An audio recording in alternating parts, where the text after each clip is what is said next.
Zaman hayır olsun. Doğru mu laf ederiz rubrikasını ilerle diyeriz.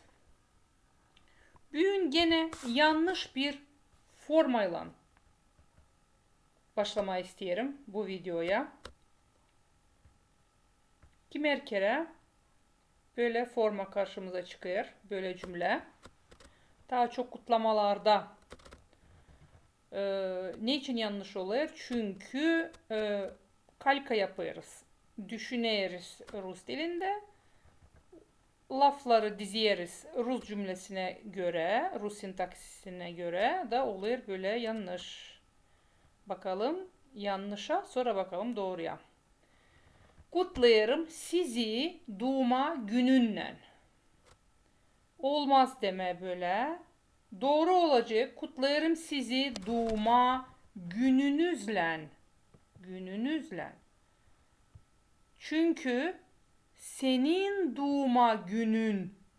Burada da görüyorsunuz. Senin doğma günün.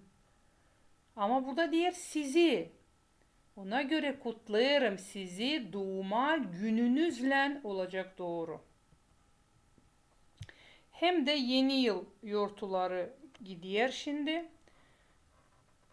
Yapılan yanlışlık gene göz önünde. Yeni yıllan. Yeni yıllan burada da bir kalka oluyor. Rusçadan "С Новым годом" demeyi isteriz. Yeni yıllan deriz.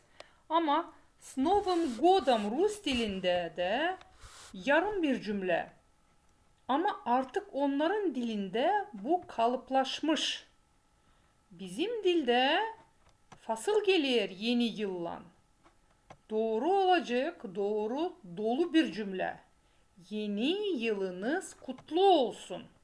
Bu bütün dolu bir kutlama olacak. Ona göre teklif ederim yeni yıllanın yerine kullanalım. Yeni yılınız kutlu olsun.